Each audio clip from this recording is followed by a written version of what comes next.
고린도후서 8장 7절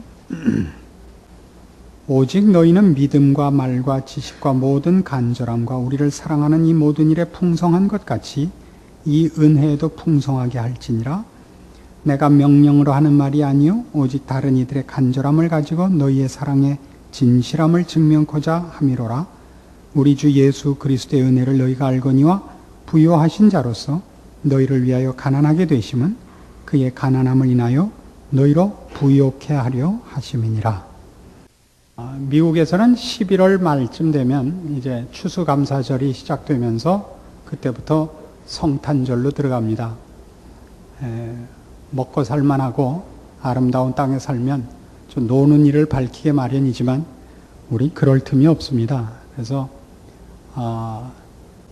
이 크리스마스를 준비하시고 하는 분위기를 가지는 것과 우리가 성경을 배우고 신앙생활하는 것과는 절대 혼동하지 마십시오. 찬송을 우리가 성탄절 찬송을 하고 크리스마스 추리를 해놓고 이 기쁜 성탄을 맞는 마음과 그래서 들뜨는 마음과는 전혀 무관한 것입니다.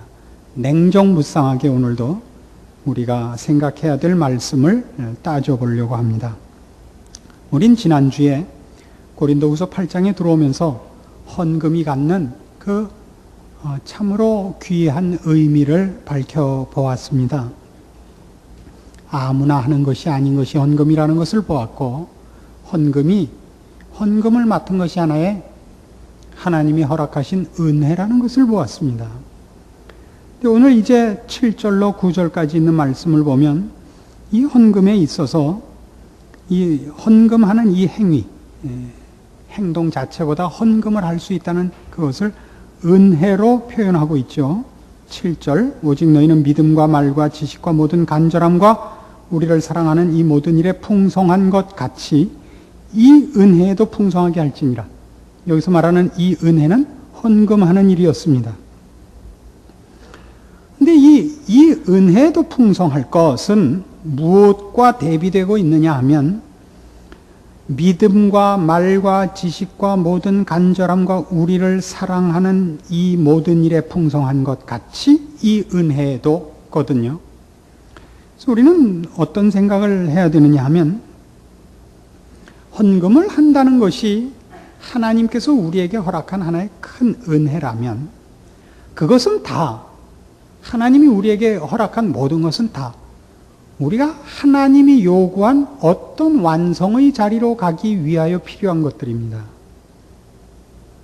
하나님이 우리에게 허락한 어떤 것도 다 그렇습니다.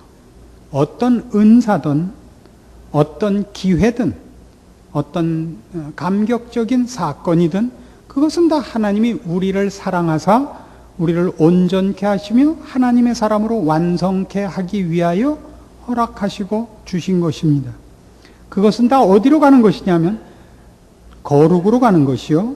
거룩으로 간다는 것은 주를 닮는 것, 신의 성품에 참여하는 자로 부르는 것입니다. 우리는 그래서 이 은혜의 풍성함, 이 은혜도 풍성하기를 바란다 하는 것이 우리는 보통 은혜가 풍성하다 그러면 많은 것을 받고 하나님이 우리 편을 들고 이렇게만 생각하고 있지만 이 헌금하는 행위에 있어서는 하나님이 우리를 통하여 일하시기를 기뻐하고 우리가 내놓는 정성으로 기적을 이루시기를 기뻐한다는 나와 함께 내가 하지 않는다면 하나님은 일하시지 않겠다고 하시는 그런 식의 그 의미와 뜻으로서 우리의 헌금의 가치가 있는 것이라 말입니다. 그래서 우리는 이런 헌금을 한다 그러면 우리가 가진 것을 내어놓고 주를 위하여 우리가 가진 어떤 재주를 내놓고 우리가 가진 어떤 힘을 내어놓는 것이 아니라 주의 마음에 동참하는 것임을 분명히 해야 됩니다. 로마서 13장입니다. 로마서 13장 8절에 가시면 피차 사랑의 빛 외에는 아무에게든지 아무 빛도 지지 말라. 남을 사랑하는 자는 율법을 다 이루었느니라. 간음하지 말라, 살인하지 말라, 도적질하지 말라, 탐내지 말라 한 것과 그 외에 다른 계명이 있을지라도 내 이웃을 내 자신과 같이 사랑하라 하신 그 말씀 가운데 다 들었느니라. 사랑은 이웃에게 악을 행치 아니하나니 그러므로 사랑은 율법의 완성이니라. 이렇게 나갑니다. 사랑은 율법의 완성입니다. 간음하지 마라, 살인하지 마라, 도적질하지 마라, 탐내지 마라. 이 모든 것이 다 뭐냐? 이웃을 사랑하라 하는 것이다 이겁니다. 주님께서 친히 그렇게 가르치셨어요. 율법사가 물었죠. 제일 큰 계명이 뭡니까? 내 목숨을 다하고 뜻을 다하고 성품을 다하여 주 너의 하나님을 사랑하라. 이것이 크고 첫째 되는 계명이요. 둘째는 그와 같으니 내 이웃을 내 몸과 같이 사랑하라. 이것이 율법이요 선지자니라. 그렇습니다. 율법은 어떤 죄를 짓지 않는 부정적이고 소극적인 문제가 아니라 적극적으로 하나님을 목숨을 걸고 사랑하는 것이요. 내 이웃을 내 몸과 같이 사랑하는 것입니다. 그래서 사랑은 율법의 완성이고 사랑치 않는 자는 율법을 어기고 있는 것이 일단 저촉이 되는 것입니다. 근데 사랑한다는 게 뭐죠? 내 이웃을 내 몸같이 사랑하는 것입니다. 자기를 돌보지 않는 자는 없습니다. 자기에게 일어나는 어떠한 조그마한 아픔이나 고통도 우리는 힘을 다하여 고치려고 애를 씁니다. 그렇죠? 남에게 일어난 일은 있을 수 있는 일이고 참아야 되는 일이고 나에게 일어난 일은 1시간도 아니 10분도 1분도 참을 수 없는 것 아닙니까? 나에게 일어난 일은 우리가 내일로 미루지 못합니다. 해결해야 됩니다. 그렇게 해야 됩니다. 바로 그것이 헌금의 가장 중요한 원리요 근거의 마음인 셈입니다. 나를 위하는 것 같이 남을 위하여 내어놓는 것. 하나님께서 그 아들을 이 세상을 사랑하사 독생자 예수 그리스도를 십자가에 못 박는 것. 그것이 사랑입니다. 하나님이 우리가 아직 죄인 되었을 때 의인을 위하여 죽는 자가 없고 선인을 위하여 죽는 자가 가끔가다 하나 있을까 말까 하지만 우리가 아직 죄인 되었을 때 우리를 위하여 그 아들을 보내시는 것입니다. 그것이 사랑입니다. 그래서 헌금은 액수의 문제도 아니요, 정성의 문제도 아니요, 그 어떤 다른 것으로도 그것은 평하거나 점수를 매길 수가 없습니다. 헌금은 하나님을 사랑하느냐 안 하느냐의 싸움이라는 것입니다. 그 헌금은 그렇게 하는 것이 내가 할 수 있는 것을 하느냐 할 수 없는 것을 하느냐, 이만하면 됐느냐 이만하면 부족하냐, 이 정도가 아닙니다. 상대방이 만족하기까지 해야 헌금인 것입니다. 고린도전서 13장이죠. 고린도전서 13장 4절입니다. 사랑은 오래 참고 사랑은 온유하며 투기하는 자가 되지 아니하며 사랑은 자랑하지 아니하며 교만하지 아니하며 무례히 행치 아니하며 자기의 유익을 구치 아니하며 성내지 아니하며 악한 것을 생각지 아니하며 불의를 기뻐하지 아니하며 진리와 함께 기뻐하고 모든 것을 참으며 모든 것을 믿으며 모든 것을 바라며 모든 것을 견딥니다. 이것이 사랑입니다. 그러니까 헌금은 어떻게 하는 것이냐? 액수의 문제가 아니라고요. 연애를 할 때 주어도 부족한 마음, 그것이 헌금입니다. 다음 주부터 헌금이 많이 나오기를 기대하면서 어떻게 해야 그 사랑이 만족을 얻습니까? 사랑하는 자의 마음은 사랑을 받는 자의 만족으로 그치질 않습니다. 사랑을 받는 자가 됐다고 해도 그치지 않는 것이 사랑을 하는 자의 사랑이 갖는 특성입니다. 그렇지 않습니까? 하나님께서 우리를 사랑하실 때 어떻게 사랑하셨는가를 생각하고 또 생각해 보십시오. 하나님이 이스라엘 백성을 어떻게 인도하셨는가? 그들을 그 종되었던 땅 애굽에서 꺼내기 위하여 하나님이 어떻게 그들에게 나타나셨는가? 바로 앞에 10가지 재앙을 베푼 그 큰 이적과 홍해를 갈로 저들을 인도하시며 저들로 빈손으로 나오지 않게 하고 도망쳐 나오지 않게 하고 저들에게 떳떳이 권리금을 받아가지고 애굽을 떠나게 하셨습니다.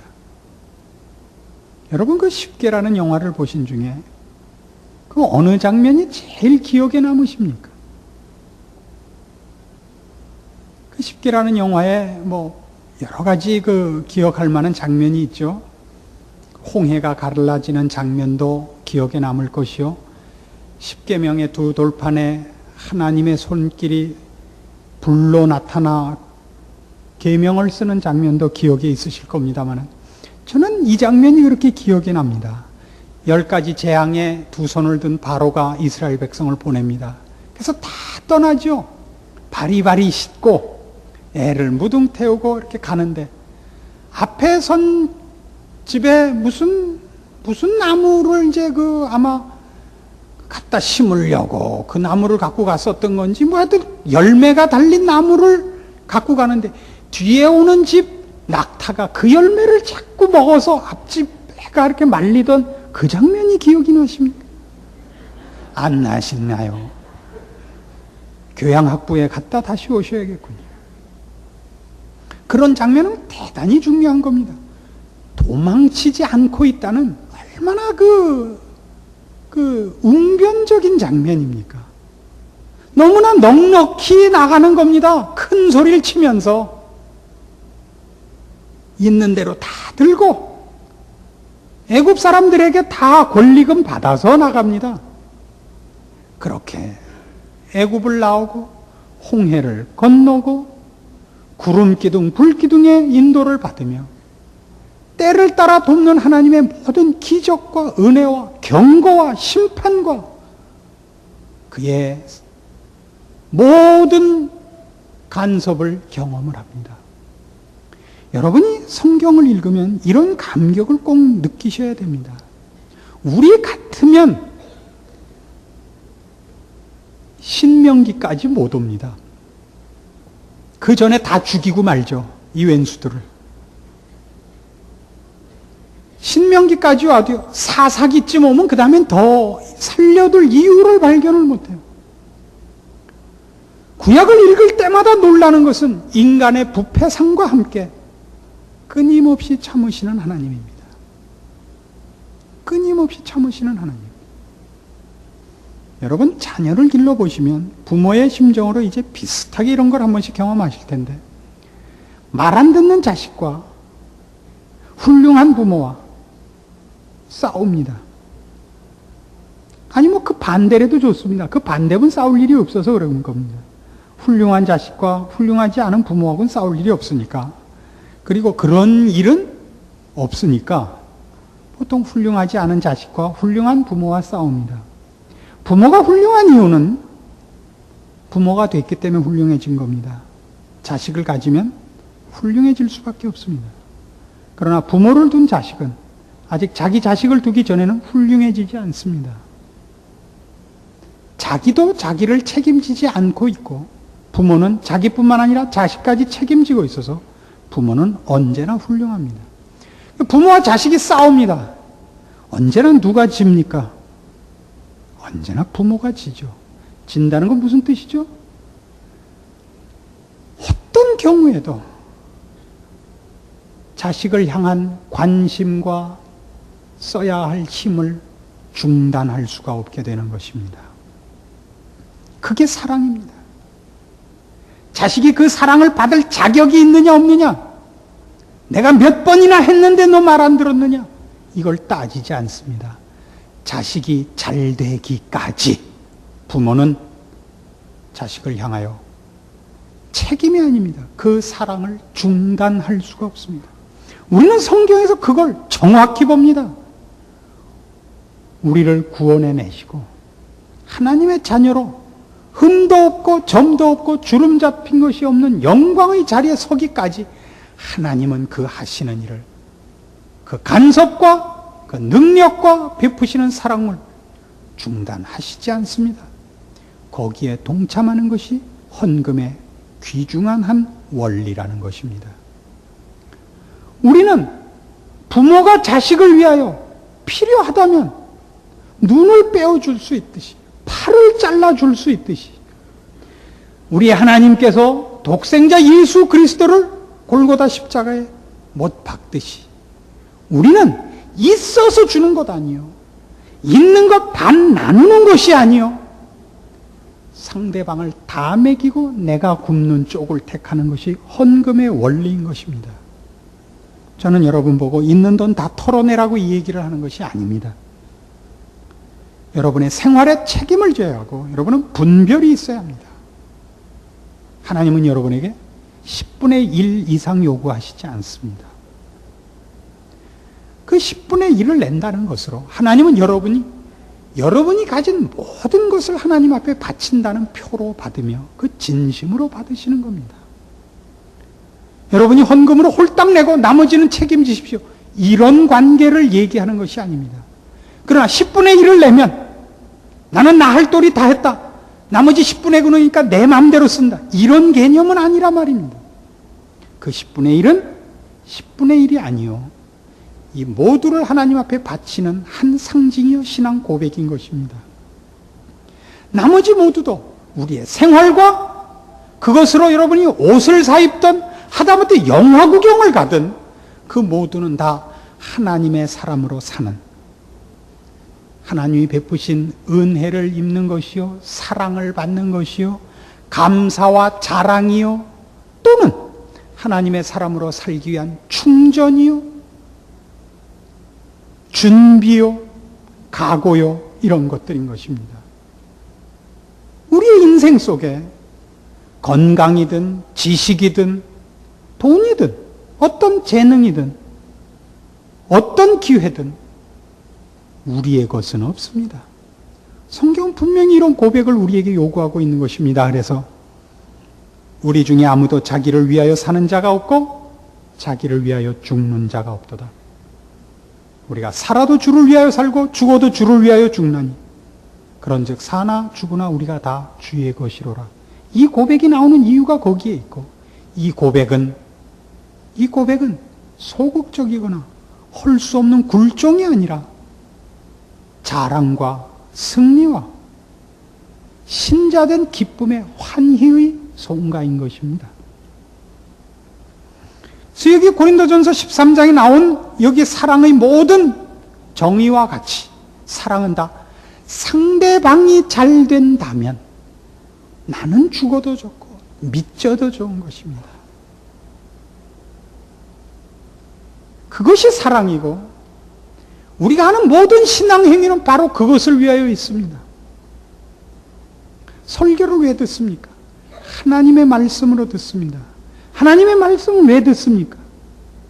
하나님이 무엇을 원하시는가를, 하나님의 기뻐하심을 알기 위하여 설교를 듣습니다. 여러분은 은혜를 받습니다. 왜 은혜를 받습니까? 여러분 안에 하나님이 생명의 말씀을 듣고 감격하며 반응하게 한 생명이 있음을 여러분들이 확인하는 것이요, 그것을 수용할 수 있었기 때문에 은혜를 받습니다. 그러면 그 은혜가 여러분의 새 사람 된 것, 하나님의 사람으로서 가진 모든 영적인 능력으로 성경이 표현하는 대로 의의 병기로 신령한 전투에 사용되어야 합니다. 우리의 신앙의 병은 뭐죠? 은혜를 받고 눈물을 흘리고 돌아가서 지랄치고 삽니다. 은혜를 받았다는 것으로 자기 책임이 끝나요. 운 것으로 책임이 끝난단 말이에요. 그래서 못 울게 하는 거예요. 기도한 것으로 책임이 끝나고 예배를 본 것으로 책임이 끝나요. 그런 신앙생활은 없습니다. 우리는 우리의 모든 것으로 주를 위하여 살아야 합니다. 나를 위하여 살지 않고, 나를 기쁘게 하기 위하여 살지 않고, 주를 기쁘게 하기 위하여 살고, 주를 기쁘게 하는 것은 내 이웃을 내 몸같이 사랑하는 것으로입니다. 그래서 기독교의 정신이 뭡니까?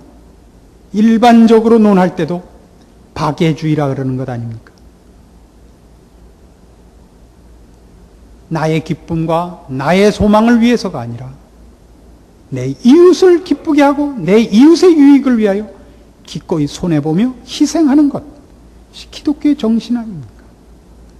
그래서 오늘 우리 본문에 보면 바로 이 일을 무엇으로 예를 들고 있느냐 하면 그 가장 대표적인 예를 9절에 있는 말씀같이 우리 주 예수 그리스도의 은혜를 너희가 알거니와 부요하신 자로서 너희를 위하여 가난하게 되심은 그의 가난함을 인하여 너희로 부요케 하려 하심이니라. 이렇게 나옵니다. 아주 재미있는 예입니다. 우리 그리스도의 은혜를 너희가 알거니와, 여기서의 은혜는 지금 여기서 우리가 보고 있는 이 은혜입니다. 극심한 가난 속에서 그 넘치는 헌금에 참여한 마게도냐 교회가 받은 은혜, 하나님의 일하심에 동참하는 특권으로서의 은혜, 그리스도의 남은 고난을 짊어지는 은혜, 그겁니다. 그래서 이 사람들이 지금 받은 은혜의 본질, 그 원형은 뭐냐 그러면 예수 그리스도의 낮아지심입니다. 이웃을 내 몸같이 사랑하기 위하여 그 이웃을 찾아간 그 원형, 우리를 구하기 위하여 우리를 지으신 하나님이, 창조주 하나님이 인간으로 이 땅에 오사 우리를 구하기 위하여 우리 옆에 오시는 것입니다. 빌립보서 2장에 가면 그래서 이 예수님의 가난해지심을 이렇게 성경은 설명하고 있습니다. 빌립보서 2장 5절입니다. 너희 안에 이 마음을 품으라 곧 그리스도 예수의 마음이니 그는 근본 하나님의 본체시나 하나님과 동등됨을 취할 것으로 여기지 아니하시고 오히려 자기를 비어 종의 형체를 가져 사람들과 같이 되었고 사람의 모양으로 나타나셨음에 자기를 낮추시고 죽기까지 복종하셨으니 곧 십자가에 죽으심이라. 그래서 가장 중요한 건 이겁니다. 그리스도의 비하, 그 겸비에 있어서 아주 핵심이 되는 것은 자기를 비우신 겁니다. 자기를 비워 남이 채우는 겁니다. 주인이 이제 마음대로 채울 것을 채웁니다. 주님의 생애에 가장 중요한 특징이 있다면 그의 삶을 자신의 뜻대로 살지 않으실 겁니다. 우리는 그 예수 그리스도의 생애의 그 가장 중요한 특징을 이 핵심을 어디서 보느냐면 그 첫 번일 것도 없습니다만 그 대표적인 시험에서 봅니다. 예수님이 공생애를 시작하시는 첫 번 그 사건에서 40일간 금식하시고 줄이십니다. 사단이 찾아와 시험을 걸죠. 우리는 그 세 가지 시험을 합니다. 이 돌들로 떡이 되게 해라. 성전에서 뛰어내리라. 내게 절하면 온천하 만물을 주겠다. 그 모두에 예수님의 답은 언제나 뭐였느냐 하면 너 하나님을 시험하지 말랍니다. 그리고 너 하나님께 경배해랍니다. 네가 주인이 아니다 이겁니다. 모든 답의 핵심은 겁니다. 네가 주인이 아니다. 네가 주인으로서 대등하게 와서 너하고 나하고 싸우자 그러지 마라 이겁니다. 나는 지금 인류를 구원하기 위한 메시아로 왔을 때 하나님의 종으로 왔기 때문에 나는 우리 하나님 아버지의 명령만 들을 것이다. 너 나한테 와서 시험 걸지 마라. 네가 나한테 시험 거는 것은 내 아버지께 너 기어오르는 것이다 이겁니다. 그리고 나는 내가 너한테 대꾸할 문제가 아니라 이 문제를 내 아버지께 물을 문제지 너한테 대답할 문제가 아니다. 이것이 핵심입니다. 주님이 돌로 떡을 만드는 것은 여반장입니다. 그러나 그것이 아버지의 뜻이 아닌 이상 예수님은 하실 수 있는 분이시되 하시지 않습니다.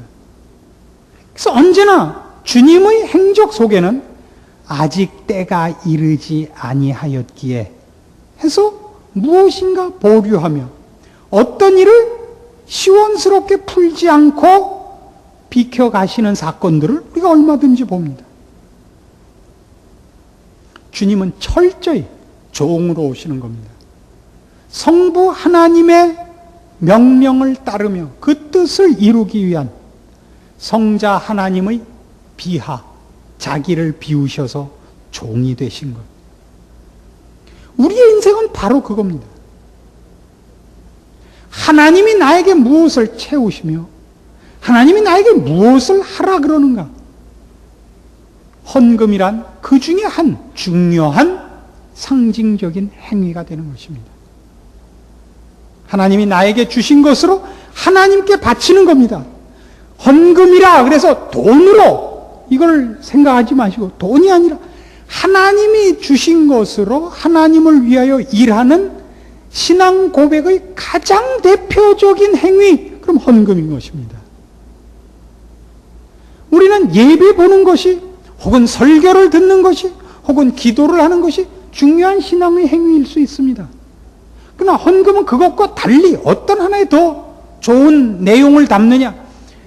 내가 하나님의 사람으로 하나님이 맡긴 삶을 하나님께 그대로, 하나님이 시킨 일을 하나님께 그대로 순종하여 바치고 있습니다의 상징은 헌금이 가장 두드러지게 나타나는 형태다 이겁니다. 헌금 그래서 돈을 바치는 돈에 초점을 두지 마십시오. 헌금이라는 행위 자체를 상징상으로 볼 때 그렇다 이겁니다. 교묘하게 헌금을 강요하는 이쪽으로 가지 않기를 제발 빕니다. 왜냐하면 하도 헌금의 진정한 의미가 아니라 돈을 목적으로 한 헌금 강요가 많기 때문입니다. 그것은 아닙니다. 그것을 여러분에게 얘기하는 것이 아닙니다. 마치 이런 느낌이 듭니다. 그 세상에 돌아다니는 노래들의 테마가 90%가 다 뭡니까? 그 다 사랑입니다. 다 사랑이에요. 그거 부른 놈 치고 제대로 사랑하는 놈이 없어요. 놈이라 그래서 죄송합니다만은. 하여튼 그 니은 미음들이 밤낮 사랑한다고 하고 밤낮 개판이에요. 그죠? 그래서 정작 어떤 문제가 생기냐면 정말 사랑을 할 때 뭐라고 말을 해야 될지 모를 때가 있습니다. 그렇지 않습니까? 그걸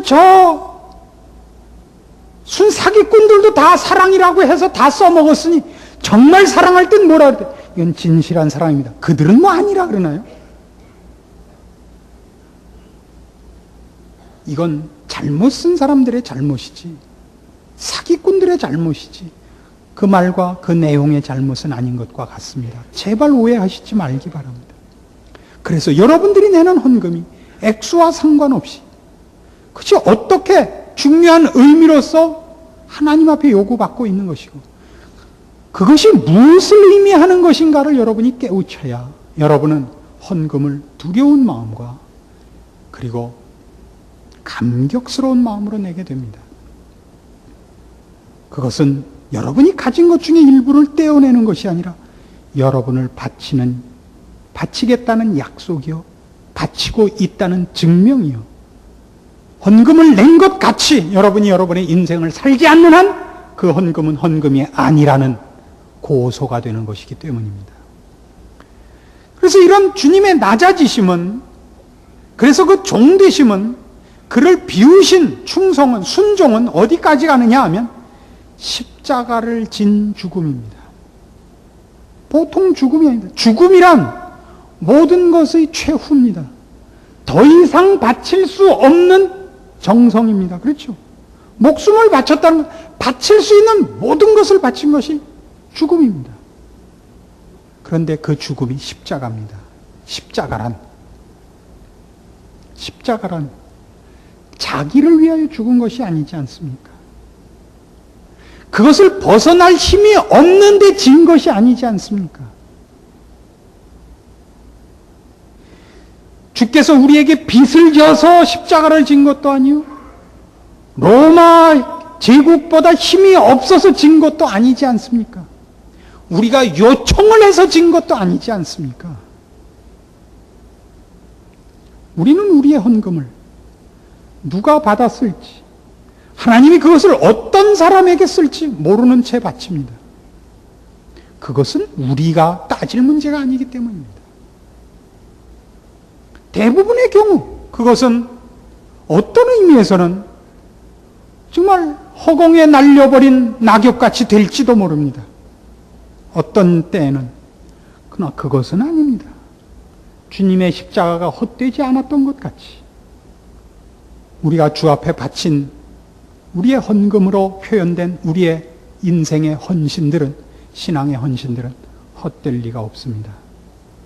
주께서는 우리가 한 모든 주를 향한 사랑과 충성으로 바친 생애를 풍성한 열매로 거두게 하실 것을 믿는 것입니다. 그래서 히브리서 2장에 가시면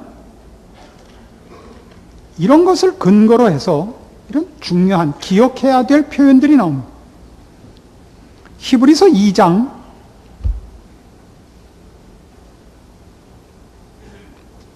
신약성경 355페이지입니다. 히브리서 2장 18절, 자기가 시험을 받아 고난을 당하셨은즉 시험받는 자들을 능히 도우시느니라. 이 말씀 기억하세요. 한 장 더 봅니다. 같은 히브리서 4장 15절, 우리에게 있는 대제사장은 우리 연약함을 체휼하지 아니하는 자가 아니요 모든 일에 우리와 한결같이 시험을 받은 자로되 죄는 없으시니라. 그러므로 우리가 긍휼하심을 받고 때를 따라 돕는 은혜를 얻기 위하여 은혜의 보좌 앞에 담대히 나갈 것이니라. 자, 그래서 끝을 이렇게 맺읍시다. 하나님은 결국 어떤 헌금을 원하시느냐 하면 십시일반을 원하십니다. 10그릇의 밥에서 한 숟가락씩 퍼서 한 그릇 만들기를 원하십니다. 누가 돈을 꽝 한 사람이 내서 밥 한 그릇을 만들어내는 걸 원하지 않으십니다. 하나님은 우리에게 이렇게 얘기하시는 겁니다. 예수님께서 우리를 구하기 위해 우리 옆에 오셔서, 우리 옆에 오시기 위하여 인간이 되셔야 했고 순환을 당하셔야 했던 그 삶을 우리에게 요구하셔서 헌금을 원하십니다. 우리는 헌금을 하려면 가지고 넉넉해야 헌금을 할 수 있다고 생각하는데 하나님은 그렇게는 안 받으시겠답니다. 하나님은 우리에게 이렇게 얘기합니다. 너 돈이 얼마나 무서운지 알지? 가난이 얼마나 무서운지 알지? 그러니까 너 내놔라. 이렇게 얘기하시는 겁니다. 여러분이 돈 굴려서 남긴 돈으로 헌금하는 것은 헌금이 아닙니다. 땀 흘려 버십시오. 그래서 헌금하십시오.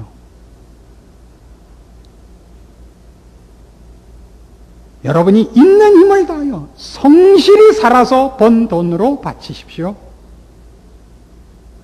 액수는 묻지 않습니다. 액수의 문제가 아닙니다.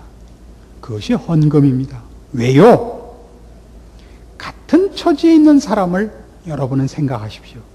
내 처지를 억울해하지 말고 내가 처한 이 억울함 때문에 그 억울함과 그 처절함에 있는 사람들을 기억하십시오.